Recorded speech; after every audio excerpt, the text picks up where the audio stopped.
Hello everyone, আসসালামু আলাইকুম। আজকে ঈদের দ্বিতীয় দিন আমরা চলে গিয়েছিলাম আমার আঙ্কেলদের বাসায় সবাই মিলে। তো আঙ্কেল কি করছিল, আমাদের দেখে আন্টিকে বললো তাড়াতাড়ি বিরিয়ানি বসাও, বড় ডেক দিয়ে সবাই মিলে আমরা আজকে বিরিয়ানি খাবো। আন্টিও অমনি বড় ডেক দিয়ে আমাদের সবার জন্য বিরিয়ানি বসিয়ে দিল। এখানে বিরিয়ানি রান্না করা হচ্ছে, ভালোই লাগছে। আমরা সবাই মিলে বসে মজা করে রান্না দেখছিলাম, সবাই মিলে হাতে হাতে হেল্প করছিলাম। তো চট করে বিরিয়ানির রেসিপিটাও দেখিয়ে দিই। এখানে ফার্স্টে তেল দিয়ে দিল, তারপর দিয়ে দিল পেঁয়াজ, দিয়ে অনবরত নাড়বে। তো একজন নাড়ছিল, একজন মশলা দিয়েছিল, একজন বলছিল এভাবে দাও, মানে সবাই মিলে একদম মজা করে রান্না করছিল। এখানে তেজপাতা, এলাচি, দারচিনি দিয়ে দিল, বেসিক যে মশলা থাকে এগুলো দিয়েই বিরিয়ানি রান্না করছিল। মানে সবাই মিলে একটা পিকনিকের মতন ভাইবস হচ্ছিল, ভালোই লাগছিল। আমি ঘুরে ঘুরে দেখছিলাম।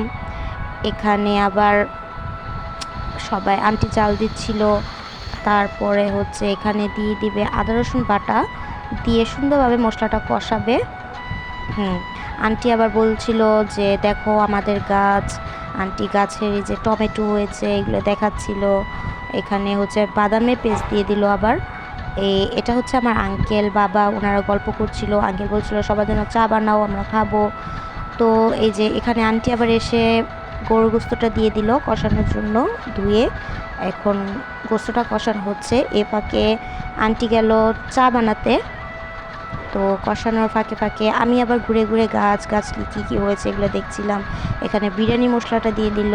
আন্টি বলছিল এই যে দেখো আমার আর লাউ গাছ বনেছি, লাউ হলে তোমাদের দিয়ে দিব, পাঠিয়ে দিব নে। আমি বলছিলাম হ্যাঁ আন্টি দিয়েন, গাছের জিনিস আসলেই মজা।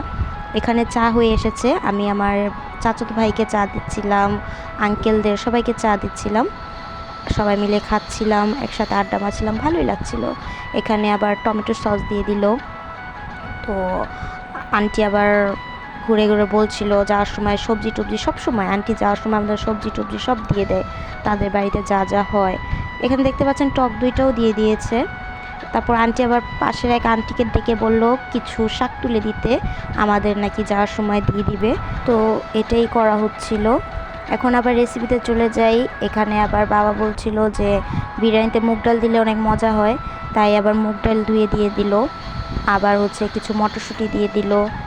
বিরিয়ানির সাথে এগুলো দিলেও মজা লাগে। এখন চালটা ধুয়ে দিয়ে দিল কষাতে, চালটা কষে গেলে পানিটা দিয়ে তারপর দমে দিয়ে দিবে।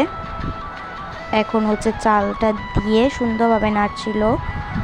এখানে আসলে বিরিয়ানিটাও ওদিন অনেক মজা হয়েছিল, সবাই মিলে একসাথে এক একজন এক একটা বলছিল আর রান্না করছিল। সবাই মিলে রান্না করলে ওই জিনিস এভাবেও খুব মজা হয়। এই তো এখানে আমাদের রান্না করতে করতে প্রায় বিকাল হয়ে গিয়েছিল। এখন এই তো পানিটা দিয়ে এখন এটা পানিটা শুকিয়ে আসলে, এখন লবণ দিয়ে দিয়েছে, শুকিয়ে আসলে দমে দিয়ে দিবে। তো দমে দিয়েও দিয়েছে, হ্যাঁ এখানে দমে দিয়ে দিচ্ছে কয়লা দিয়ে। তারপর আঙ্কেল আবার আমাকে বলছিল এই যে দেখো আবার গাছে বেগুন, আমি তো বলছিলাম একটাই বেগুন হয়েছে গাছ। এখন বিরিয়ানিটা প্রায় হয়ে এসেছে। এখন এটা খুলে ঢাকনাটা খুলে দেখাচ্ছিল যে বিরিয়ানিটা কতটা পারফেক্ট হয়েছে। মাশাল্লাহ, আসলে বিরিয়ানিটা খুব ঝরঝরা হয়েছিল।